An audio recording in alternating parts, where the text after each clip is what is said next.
رجال وسيدات ضد التنمر في حياتك بالنسبة لطب وجراحات التجميل اللي هو ايه؟ معناه ايه؟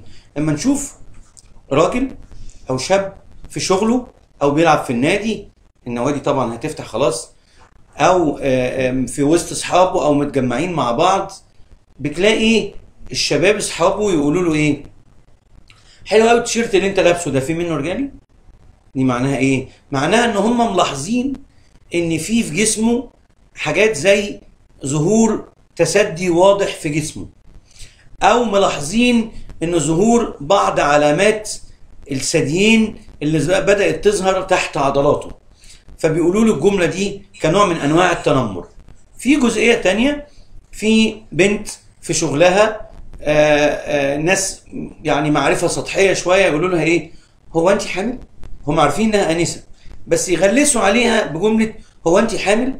دي معناها ايه؟ معناها ان انت عندك بطن شبه بطن الحامل، يعني الكرش بتاعك او البطن بتاعتك بدأ يحصل فيها تخن، بس هم بيقولوها بنوع من انواع التنمر، كنوع من انواع التريقة او الاستهزاء، ان انت بطنك عليت فشكلك شبه الحامل، وطبعا ده نوع من انواع الاهانات. والتنمر ده احد انواع الاستهزاء بالاخرين، واحنا ضد هذه الانواع من التنمر. تلاقي سيدة تانية يقولوا لها ايه؟ هو انت بتلاقي مقاسك في السوق؟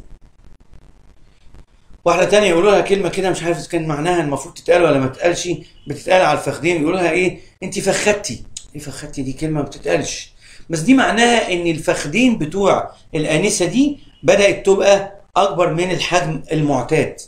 راجل مثلا يقولوا له ايه؟ هو انت كل هدومك صغرت عليك؟ طبعا هي مش صغرت، هما ما معناه بيقولوا له ان انت ربيت كرش، ربيت بطن، ربيت جناب، ربيت ظهر. يقولوا له تاني مثلا هو انت ايه كنت بتاكل اكل اخواتك؟ دي جمل في الشعب المصري وفي محيط شعبنا العربي لما بتتقال معناها نوع من انواع التنمر. احنا النهارده في جراحات التجميل عيادات دكتور اشرف كامل عاملين حملة ضد التنمر. احنا عايزين نخلصك ونخلصك من حاجة اسمها تريقة الاخرين عليك او عليكي. ازاي؟ هنتكلم عن حاجتين، الرجال وسيدات. الرجال هنتكلم فيهم عن جزئيتين، جزء التسدي وجزء الكرش او بنسميه احنا البطن اللي فيها دهون زائدة. التسدي والبطن والجناب وعضلات الظهر اللي عليها دهون كلهم على بعض احنا بنسميه الجذع. الجذع يعني الترنك اللي هي المنطقة دي من اول تحت الكتفين لغاية عند الحوض، داير يعني قدام وجنبين وورا، دول اسمهم الجذع، سواء راجل او ست، شاب او بنت. الجذع ده النهارده احد اشهر وسائل التنمر في بين الشباب وبين بعضها وبين البنات وبين بعضها. البنت تقول لصاحبتها ما تحاوليش تنزلي تشتري لبس عشان مش هتلاقي مقاسك، او تقول لها صاحبتها انسه تقول لها انت لو نزلت تشتري لبس وابقي روحي المحلات اللي بتبيع لبس للمدامات، يعني معناها ان لبس الانسات مش هيجي مقاسك، خلاص انت عديتي مرحله الانسات اللي هم ايه 50 كيلو 55 كيلو 60 65 70 ده الماكسيمم.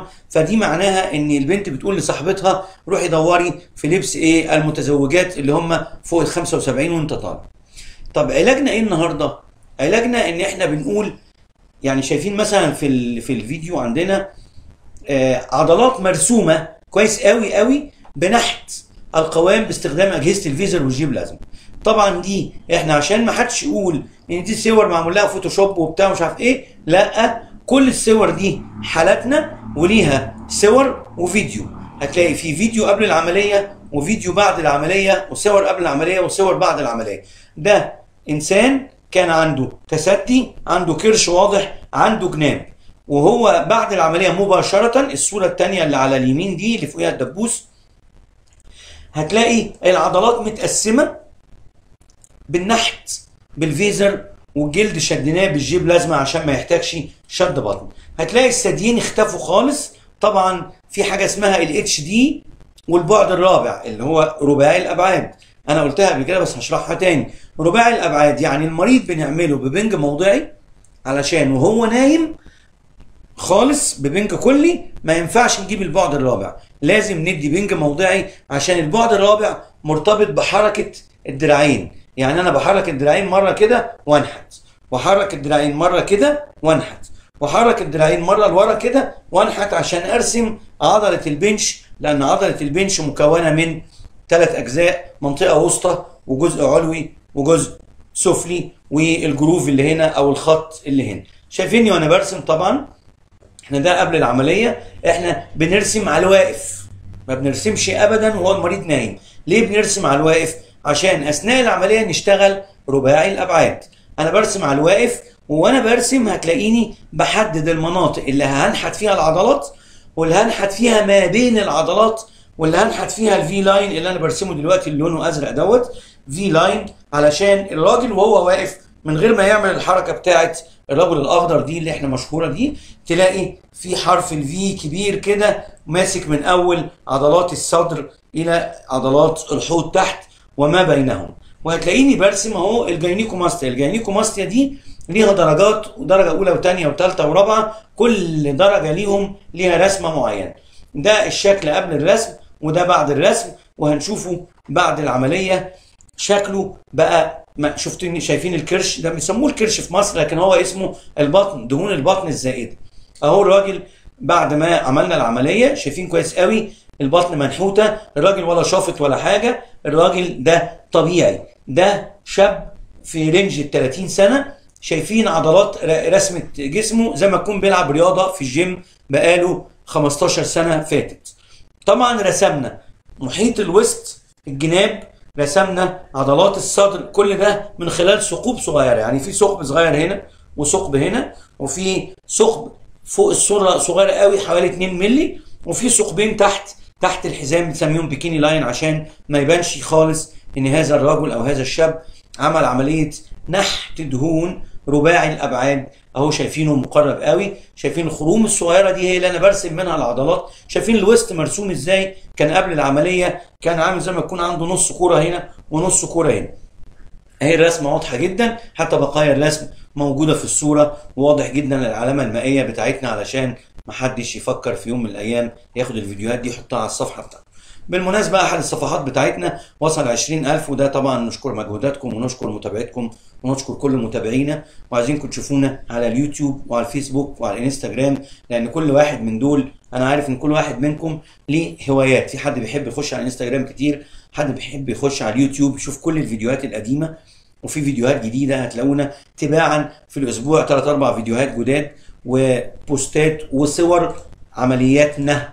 ما بنحطش اي صور من اي نوع من اي حته، كل الصور والفيديوهات اللي موجوده عندنا عملياتنا علشان ما حدش يفكر اي حاجه تانية. اهو شايفين من كل الزوايا انا بجيب، شايفين العضله المنشوريه اللي هي هنا دي مرسومه كويس قوي، كأن ده تمثال من تماثيل الفراعنه او تمثال من التماثيل الاغريقيه القديمه. العضله المنشوريه الثلاثيه هنا، وعضله الاوبليك لاينز اللي هنا دي، وشايفين العضلتين الكبار اللي هم الريكتس ابدومينس الكبار دول متحدد حواليهم كويس قوي.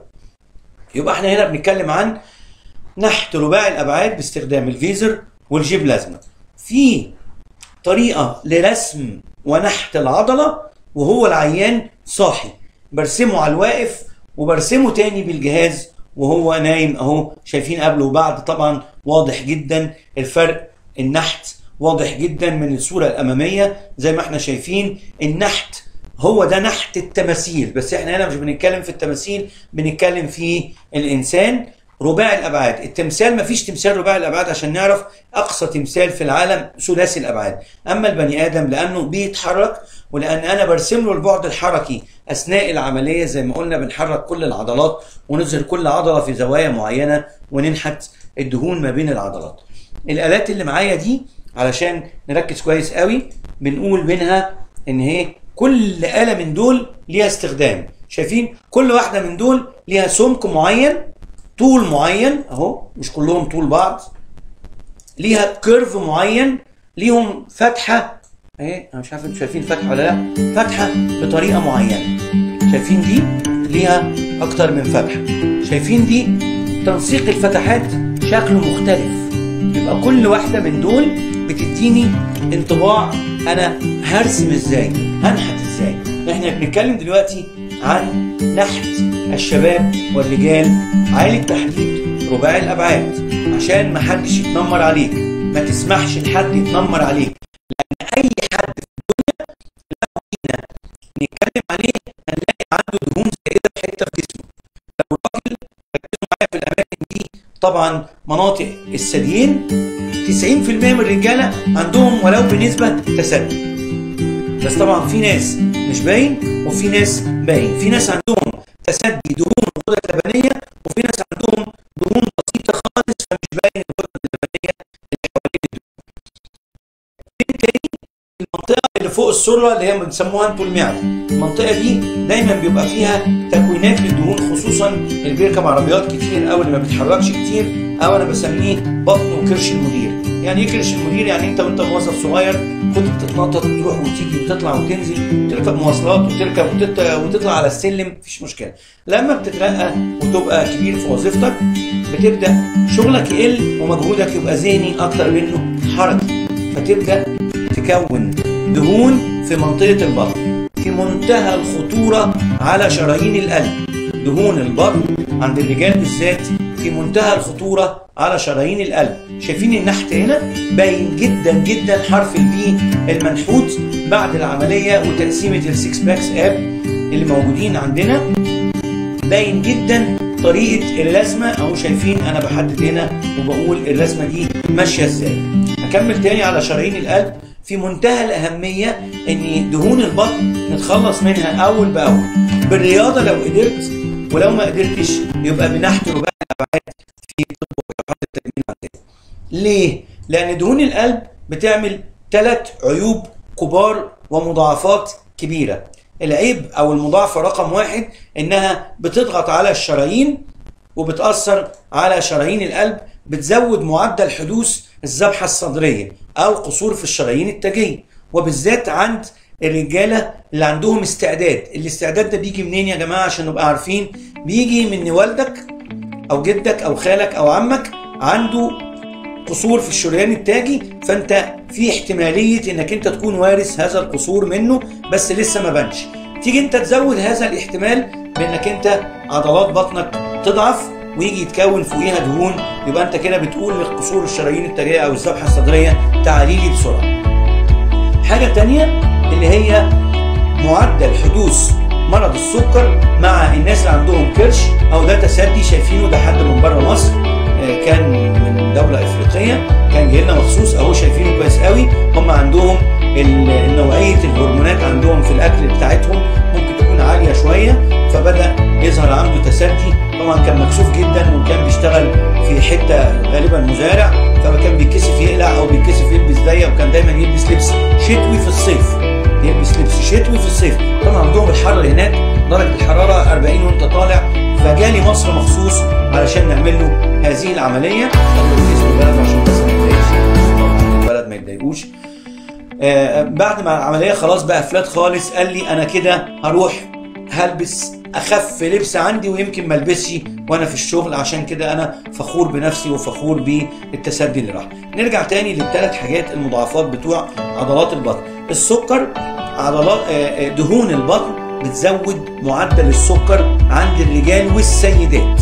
يعني لو انت عندك دهون في البطن بتلاقي معدل حدوث سكر من النوع الثاني يبقى اعلى. الحاجه الثالثه الضعف الجنسي والعقم مرتبط جدا جدا بدهون منطقه تحت السره. كل الرجاله اللي عندهم مشاكل تحت السره لغايه اول الحوض دهون وبيعانوا من عقم او ضعف جنسي، احد الاسباب مش كل الاسباب، احد الاسباب الدهون اللي في منطقه الحوض اللي احنا بنسميها تحت الحزام. الدهون دي لما بتتراكم في هذه المنطقه بتضعف مشاكل الحيوانات المنويه، بتزود تكسير وضعف الحيوانات المنويه، وبتقلل حدوث حمل. عشان كده احنا بيجيلنا كتير جدا عيانين متحولين من دكاتره الذكوره، بيقول له الدكتور يقول للمريض روح لدكتور تجميل يشفط لك الدهون اللي هنا علشان نقلل الدهون اللي مأثره على الحيوانات المنويه وقدره وقوه وحيويه الحيوان المنوي علشان نساعد في حدوث حمل. هتلاقي كمان في جزئيه ثالثه نفس المشكله دي عند البنات، اللي هو دخلنا في البنات اهو، جاب لنا المونتاج، جاب لنا الفيديو. عند البنات اللي عندهم في منطقه اسفل السره بيبقى عندهم PCO اللي هو بالعربي اللي هو تكيسات المبيض.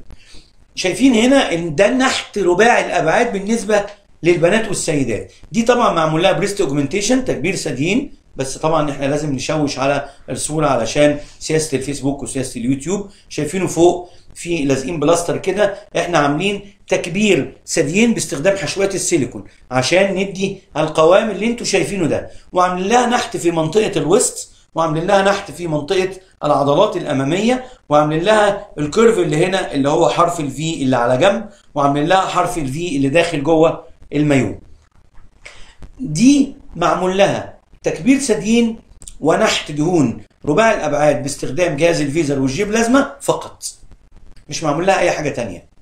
ليه؟ لان دي كان عندها مشاكل تراكم دهني اعلى السره واسفل السره، وعندها جناب، وعندها البرا اريا من ورا هنا في كسره، شايفينها في الصوره اللي اقصى اليمين اللي هي فوق الرقم، هتلاقوا في كسره كده بالعرض، دي برا اريا ودهون جانبيه. لما بننحتها بتتحول الى شكل حرف السي. شايفين حرف السي في الناحيه الصوره اللي بتتحرك دي؟ حرف السي مرسوم كويس قوي، وظهرت الجناب اللي هنا رغم ان احنا ما حقناش هنا في منطقه الحوض من الخارج، لا ده ظهور تلقائي بعد ما نحت الجزء اللي فوقيه.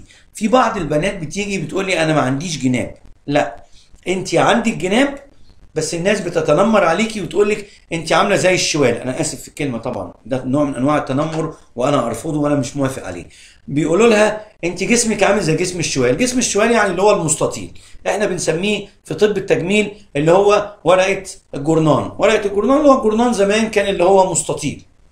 يعني انت جسمك واخد استطاله، يعني مفيش تقسيمات في جسمك، يعني انت ما عندكيش كيرفات.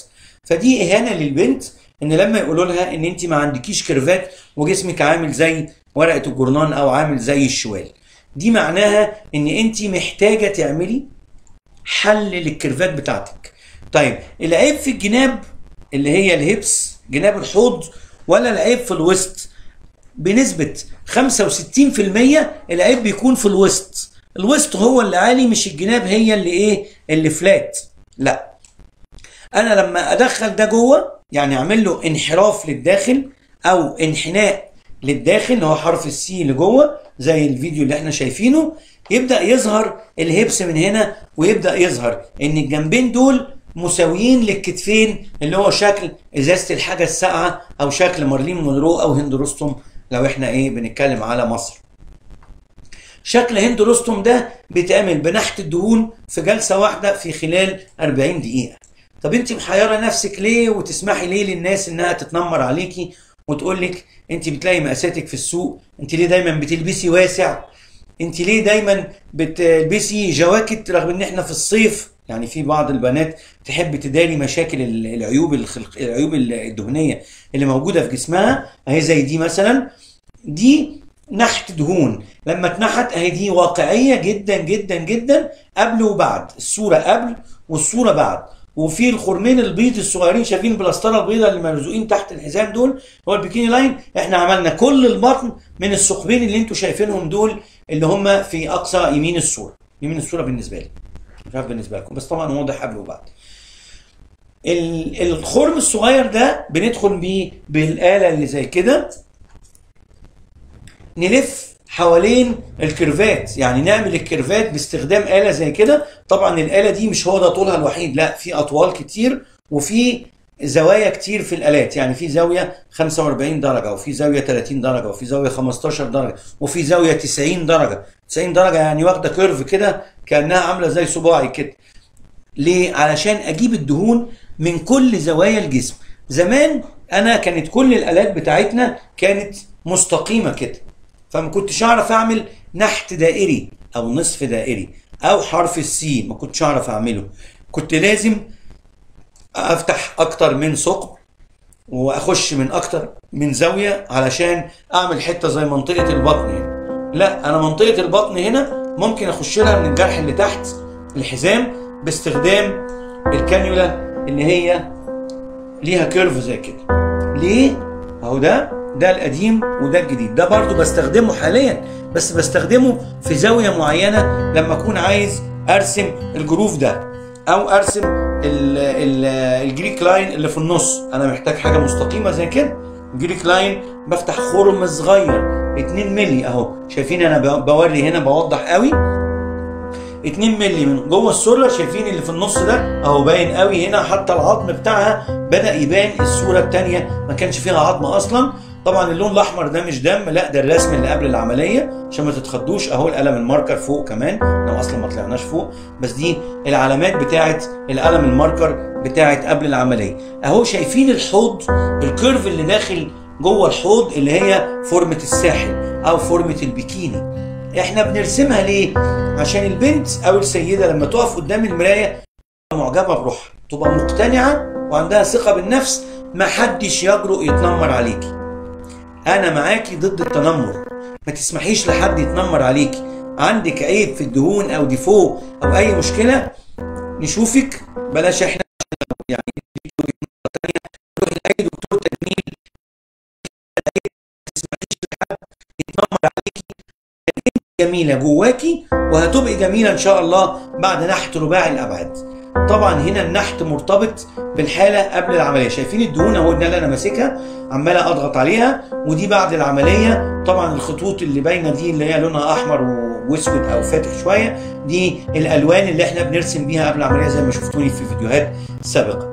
طبعا هنا تحت السره في فتحه صغيره عشان اقدر اعمل الجريك لاين. الفتحه دي ما بتبانش تماما. شايفين عظمه القفص الصدري باينين جدا من هنا ومن هنا. دول عظمتين القفص الصدري لما نحتنا حواليهم بقى جلد فوق العضلات. ده اسمه نحت رباعي الابعاد عالي التحديد. يعني ايه عالي التحديد؟ يعني ما سبتش نقطه دهون في الطبقه العميقه وما شفطناهاش وما نحتناهاش. طيب رباعي الابعاد يعني ايه؟ يعني بعد حركي. شايفيني دايما وانا بصور، او مش انا اللي بصور، حد بيصورني يعني، بجيب الصوره بتتحرك. بجيب البنت او السيده بعد العمليه في اكتر من زاويه. انا قاصد ليه؟ عشان هو ده رباعي الابعاد، هو ده البعد الحركي، مش صوره ثابته صد كده اللي هي زاويه واحده ما تعرفش ابعاده ايه. يعني انا لو صورت وهي عامله كده صوابع 4 ولا 5 ما تعرفش، صوابع رفيعه ولا طويله ما تعرفش الاخر واحد ده صوابع كبيره، دي زاويه واحده. لكن لما اوريك ايدي كده وتلف كده وافتح صوابعي وتبدا تشوف، تبدا تاخد وتشوف كويس قوي معالم صوابع ايديا. لما اشوف معالم صوابع ايديا اقدر اعرف اذا كانت الصوابع طويله او سميكه، او الصوابع دي حريمي ولا رجالي، او الصابع معوج ولا سليم. يبقى هنا اسمه رباعي الابعاد، يعني بشوفها من كل الزوايا بما فيها البعد الحركي. علشان كده انا بقول ان رباعي الابعاد محتاج دكتور وعنده رؤيه فنيه، مش كفايه دكتور بس. عشان كده طب التجميل في العالم كله بياخد اعلى شانس ان الدكتور بتاع التجميل لازم يبقى دارس فن النحت الطبيعي، اللي هو نحت التماثيل، يبقى دارس جزء منه، وفي نفس الوقت نحت الانسان او نحت الدهون. علشان يبقى طبعا لازم يكون في اصل الجراح عارف تركيبه العضلات، لازم يكون عارف ان العضله اللي هنا دي مكونه من 6 مقاطع وحواليها من بره نيجاتيف لاينز. نيجاتيف لاينز دي المفروض ما يبقاش فيها دهون، لازم انحتها خالص. عضله البنش مكونه من ايه؟ في هنا جروف، ده بالنسبه للرجاله. بالنسبه للسيدات عندهم العضله المنشوريه 3 اهي، دي واحده الظهر، احنا ما جبناش الظهر قبل كده، الظهر والارداف. شايفين الظهر والارداف؟ انا برسم اهو. الظهر فيه كتل اللي فوق، اخر كتلتين فوق اللي هم تحت البرا على طول اسمهم البرا اريا. عندها الخط اللي في النص مش واضح قوي في الرسمه وانا برسم. في الجناب واضحه جدا، وفي منطقه الارداف الاستداره بتاعتها فلات. دايما البنات يتنمروا على بعض ويقولوا لبعض ايه ده انت فلات. فلات يعني الارداف بتاعتك رجالي، ما عندكيش ارداف.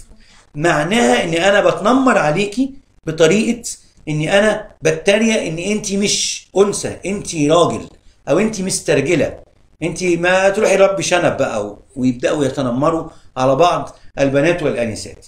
دي صورة قبل، واضح جدا، لازم نبص كويس. اهي الصورة قبل وانا برسم، وطبعا هنجيب لكم الفيديو بعد ما نخلص العملية علشان تشوفوا الفارق الشاسع بين قبل العملية وبعد العملية. ولسه كمان هذه المريضة ولا لعبت رياضة ولا اتحركت ولا جريت ولا عملت اي حاجة. يبقى الفرق بين في الحال، يعني انا باخد الدهون بنحتها باستخدام الفيزر فوق هنا والوسط وتحت الفخدين، اللي هو الشريط اللي تحت الارداف على طول، علشان اظهر الاستدارة بتاعة الارداف.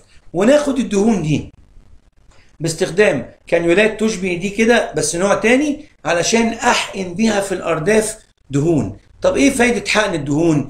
يلف الاستدارة الكاملة ويشد الجلد ويرفع التساقط او سقوط الارداف. سقوط الارداف لما برفعه لفوق بيديني انا انطباع اني انا غيرت خالص من معالم الانثى، بقت انثى كاملة الانوثة بعد ما كانت تعاني من انها مش قادرة تلبس مايو، مش قادرة تقعد في البيت، محرجة قدام جوزها لو متجوزة، محرجة قدام زميلاتها البنات وتلبس بوش اب. طبعا كلنا عارفين البوش اب سواء في الارداف او في الثديين، علشان تداري عيوب خلقية هي ملهاش اي ذنب فيها، لكن بتحاول تبعد عن التنمر بالملابس البوش اب وغيره، او بتحط حاجات معينة جوه الملابس بتاعتها علشان تدي امبريشن ان عندها ثديين كبار او ارداف كبار. لكن الواقع انها في مرة تبقى مستعجلة، في مرة البوش اب يحصل له حاجة، في مرة تبقى في مكان ما عرفتش تلبس كويس،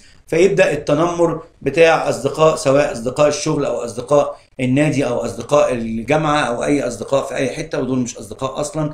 أنا بقول إن اللي بيتنمر على صاحبته، اللي بتتنمر على صاحبتها ما تبقاش صاحبتها، المفروض تشجعها تعالج المشكلة وتطمنها بحقن الدهون. نحت وشفط الدهون النهارده احنا بنعمله بمخدر موضعي. ده المكان المخدر الموضعي هنا بيديني أمان عالي جدا، في نفس الوقت يديني اني انا اقدر ارسم بطريقة رباعي الابعاد، برسم نحت الدهون بشكل رباعي الابعاد عالي التحديد، وفي نفس الوقت في نفس العملية باخد الدهون احقنها. اهي هنشوف قبل وبعد العملية. ورينا بقى بعد العملية اللي بعدها اهو. شايفين هنا طبعا مش دي المريضة اللي كنت برسمها، لا دي قبل اللي هي فيها العلامة الزرقاء المدورة، ودي بعد. عشان في ناس كانت بتسالني وتقول لي احنا ما بنشوفش بعد العمليه بفتره، لا دي بعد العمليه بفتره تقترب من حوالي 3 اسابيع. حتى شكل البلاستر واضح اهو، والاستداره كامله جدا اهو. شايفين هنا كان عندها ديبريشن، يعني انخفاض في المنطقه دي من ورا، وهنا لما حققنا الدهون الناحيه الثانيه الاستداره كامله جدا وفي الناحيتين. وطبعا البلاستر واضح جدا ان ده بلاستر قديم، انا قصدت اصور بالبلاستر علشان يبان ان دي بقالها مده، عشان في ناس بتقول لي احنا ما بنشوفش غير اللي بعد العمليه على طول. لا طبعا حسب ظروف المريض وحسب ظروف زيارات المريض، لكن احنا بنجيب اكتر من حلقه واكتر من كلام في بعد العمليه مباشره وفي بعد العمليه بفتره، زي الفيديو اللي كان شغال دلوقتي ده حالا. تاني هرجع تاني واقول حقن الدهون. حقن الدهون يا جماعه مش هاخد الدهون زي ما هي واحقنها زي ما هي.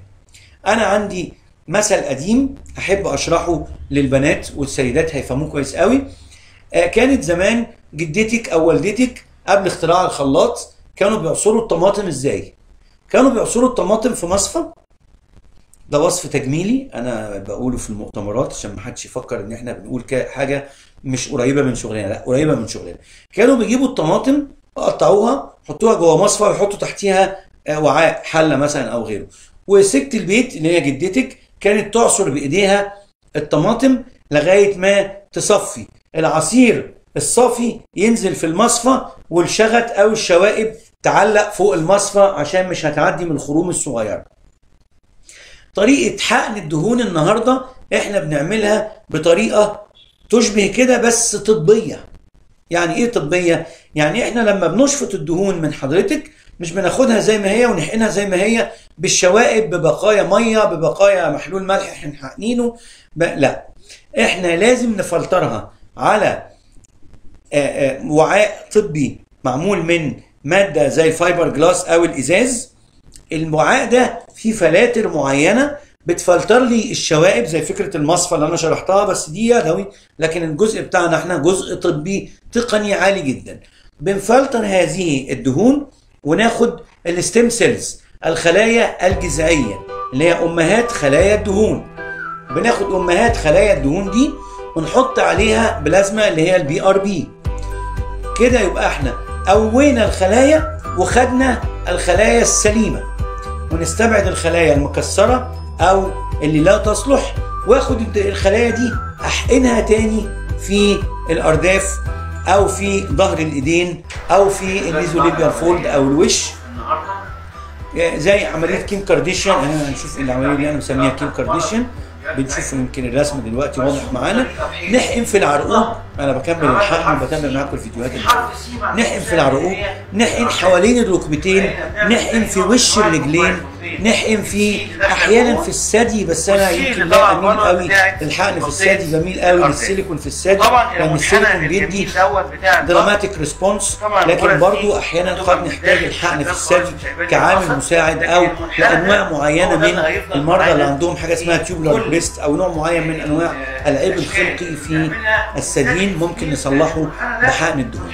يبقى احنا بنقول ان فلتره الدهون مش عشوائي، فلتره الدهون ليها تقنيه وليها معدات وليها بوتلز معينه او كونتينرز معينه بفلتر عليها علشان اخد الستيم سيلز، الخلايا الجذعيه. ده انا كمان الاستحداث ان انا احيانا باخد الدهون دي واحقنها في مناطق الجروح القديمه علشان اصلح شكل الجرح القديم. ده الاستحداث. ليه؟ دي معناها ايه؟ طب اصلح شكل دهون الجرح بالدهون ازاي؟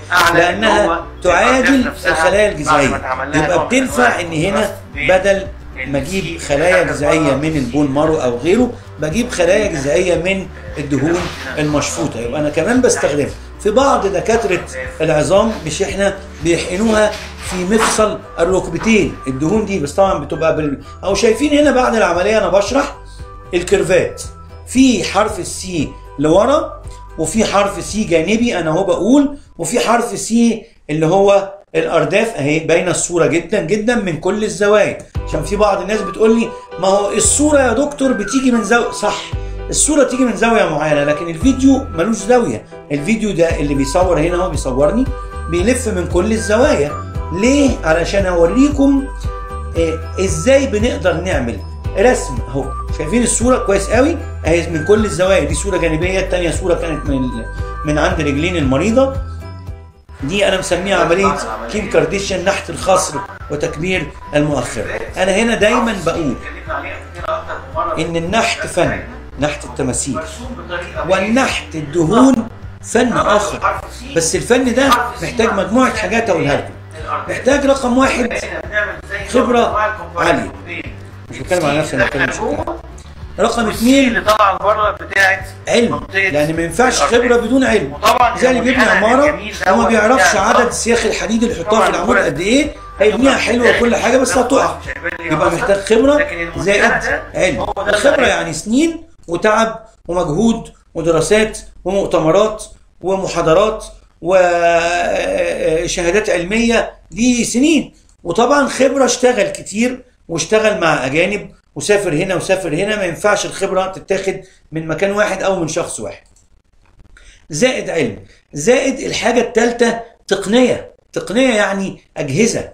اهو شايفين هنا دي اللي هي قبل وبعد، اهي المكان اللي انا كنت برسمه في الاول ده قبل، دي الصوره قبل، وطبعا انتوا اكيد شفتوا الفيديو، واللي تحتيها دي بعد.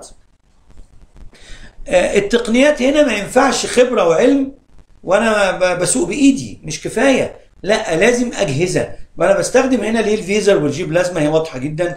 الارداف اللي تحولت الى كيم كارديشيان، والظهر المنحوت اللي المنطقه اللي ورا دي تحط ايدك فيها تغرز. تغرز يعني تلاقي ايدك واصله لغايه العضلات اللي فوق العمود الفقري. احنا شايفين هنا طبعا ثقوب صغيره هي اللي دخلنا منها. الثقوب دي بعد العمليه في خلال اشهر قليله تلاقي ملهاش اثر او اثر خفيف كده زي الخربوش. يبقى احنا بنقول خبره وعلم وتقنيات، وطبعا دراسات على كل مريض على حده. انا لما مريض بيسالني في التليفون او بيسال احد الكول سنتر عندنا في مراكز الدكتور اشرف كامل او مراكز افروديت، بقول لهم مش قادر اقيم. ما اصل انت بتقولي انا وزني مش كبير. طب انا عرفت منين وزنك؟ ما هو مش كبير بالنسبه لك، انت شايفه ال 90 كيلو مش كبير، انا شايف ان ال 90 كيلو بالنسبه لطول 160 سم لا مختلف، يبقى ليها مقياس معين. الحاجه الثانيه، لو حضرتك شرفتيني او حضرتك شرفتيني في العياده، هتلاقيني انا مش بقيم وخلاص، لا، انا عندي اجهزه حساسه جدا بقيس بيها كميه الدهون، نسبه الدهون، مش نسبه الدهون اللي هو الجهاز الانبادي، لا، نسبه الدهون الموضعيه، الدهون اللي في المنطقه دي قد ايه، سمكها قد ايه، وطول في عرض قد ايه. وفي جهاز كده الكتروني بيقيس ب1 من 10 من الملي، يعني 5 سنتي و3 من 10 من الملي و11 من 100 من الملي، يعني مقسمين الملي ل 100 درجة. شفتوا قد ايه الدقة؟ طبعا ده مش عشان دهون البطن برضو، ده علشان الجفون وعلشان الأنف وعلشان الشفايف وعلشان الأذن، الناس اللي عندهم أذن خفاشية. لكن عفوا، لكن أنا بقول إن القياسات هنا مش قياس إن أنا بجيب مزورة وأقيس بيها وخلاص، لا طبعا، لا، أنا بقيس نسبة الدهون في المنطقة دي، وبقيس كمان نسبة الترهل، لأن في بعض الناس متخيلة إن هي ترهل من الدرجة الرابعة، لما أنا أجي أقيسها تطلع التانية. يبقى هنا الرابعة دي كانت محتاجة شد جراحي، التانية لما أنا أقيسها وتطلع التانية يبقى محتاجة شفط ونحت بالفيزر وخلاص على كده، ونشد بالجيب لازمة والموضوع خلص. يبقى أنا هنا قياسات دي في منتهى الأهمية. المقابلة الأولى بالنسبة لي في منتهى الأهمية، وبناء عليه أنا بقدر أقيم هقدر أعمل إيه، وبقول للعميل بتاعي أو المريض بتاعي أو المريضة بتاعتي أنا هعمل كذا وكذا وكذا في المنطقة الفلانية، وهعمل نحت رباعي في المنطقة ديت، وهعمل حقن في المنطقة ديت، وهعمل رسم حرف السي في المنطقة ديت. لازم أقول ده بس بناء على رؤيتي للمريض أو قياسات للمريض. عشان بس برضو بعض المرضى بعتوا لنا على الصفحة سؤال مبهم كده، هو النحت بكام يا دكتور؟ النحت ايه؟ ما انا مش عارف. النحت ايه؟ ازاي؟ النحت بتعمل ازاي؟ فين؟ طب ايه المناطق اللي عندك؟ طب ولدتي كام مرة؟ طب انت انسة ولا مدام؟ طب رضعتي قبل كده ولا ما رضعتيش؟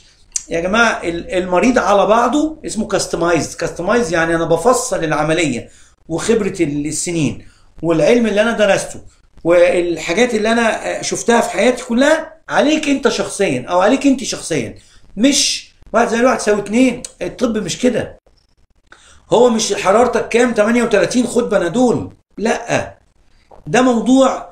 والبناء ده اسمها إعادة البناء. زمان كان اسم التخصص بتاعنا اسمه التجميل والإصلاح وإعادة البناء. إعادة البناء يعني أنا ببني حاجات فقدت عندك من جديد. طب أبنيها إزاي من غير ما أقيسها؟ طب أبنيها إزاي من غير ما أقيمها؟ يبقى التقييم هنا في منتهى الأهمية. يبقى إحنا بنقول إنه الكشف في منتهى الأهمية، تقييم الحالة في منتهى الأهمية. بنركز تاني، أنا ضد التنمر، محدش يتنمر عليك. لو عندك تسدي أو عندك بطن فيها دهون زيادة أو جناب، أو عايز ترسم عضلات جسمك، عضلات ظهرك، عضلات الفخذين، في بعض الرجال عندهم أرداف وبيجدوا تريقة جامدة جدا جدا جدا بتزعلني جدا، ويجي لي الراجل محرج جدا ولابس بنطلون أوسع من مقاسه بمقاسين علشان يبان إن ما عندوش أرداف. ودي حلها سهل جدا، في خلال 25 دقيقة احنا بنخلصك انت يا عم الراجل اللي مكسوف او الشاب اللي مكسوف من الارداف وبطلت تروح شغلك بسبب الموضوع ده، احنا نخلصك منه باستخدام نحت الدهون رباعي الابعاد. انت يا انسه لو عندك الجسم المستطيل اللي هو زي او بيسموه البنات زمايلك زي الشوال، احنا نقدر نعمل لك تقسيمه الجسم زي ما شفنا الفيديوهات ان شاء الله. حمله ضد التنمر مع الدكتور اشرف كامل. شكرا.